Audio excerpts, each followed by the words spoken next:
Wali Kota Banjarmasin melakukan kunjungan ke gedung Balai Sosial Jalan Komplek Mulawarman, Banjarmasin Tengah, jelang tengah hari Senin 30 Agustus 2021. Kunjungan ini untuk memastikan keberadaan tempat yang dijadikan sebagai isolasi terpusat bagi warga yang terpapar COVID-19 agar bisa melakukan isolasi mandiri di gedung tersebut dengan nyaman. Wali Kota Banjarmasin Ibnu Sina melakukan kunjungan ke gedung Balai Sosial Jalan Komplek Mulawarman, Banjarmasin Tengah, jelang tengah hari Senin 30 Agustus 2021. Kunjungan ini untuk memastikan keberadaan tempat yang dijadikan sebagai isolasi terpusat bagi warga yang terpapar COVID-19 bisa melakukan isolasi mandiri di gedung tersebut dengan nyaman. Wali Kota Banjarmasin Ibnu Sina Wahetakuni Prima TV memandangkan kondisi gedung Balai Sosial ini sangatlah layak dijadikan sebagai isoter karena beberapa waktu lalu telah dilakukan renovasi pada beberapa bagian dari gedung tersebut supaya layak untuk dihuni. Menurut Ibnu Sina, di gedung tersebut tersedia berbagai fasilitas pendukung, diantaranya terdapat 80 tempat tidur, halaman untuk berolahraga, ruang makan, toilet pelengkap untuk mencuci pakaian. Selain itu, ke depannya nanti gedung tersebut juga akan dilengkapi dengan tabung oksigen. Bagi warga yang sedang menjalani isoman di rumah wan merasa kada representatif, maka ujar Ibnu Sina bisa melakukan isolasi di gedung isoter ini wan akan mendapatkan pelayanan kesehatan yang baik.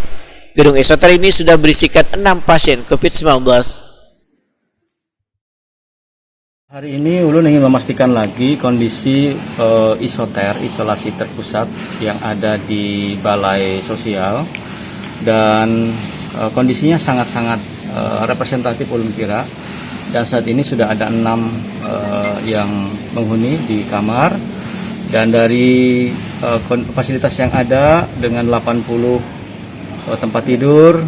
Nah, kemudian lagi di sini juga ada tempat untuk berolahraga, kemudian ada ruang makan, kemudian WC, toiletnya juga tadi sudah saya lihat bagus, air jalan, kemudian juga ada mesin cuci, termasuk ini harus dilengkapi harusnya dengan bantuan dari Pak Panglima kemarin terkait dengan oksigen konsentrator.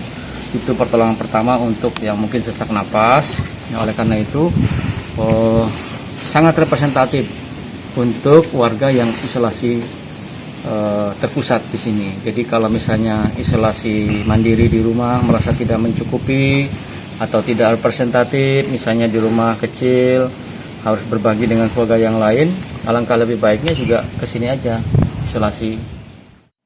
Sementara itu kasus pasien COVID-19 di Banjarmasin mulai mengalami penurunan. Namun warga yang menjalani isolasi mandiri masih sekitar 300 orang, dan kasus aktif sekitar 1.300 orang. Sedangkan sekitar 300 pasien menjalani perawatan di rumah sakit.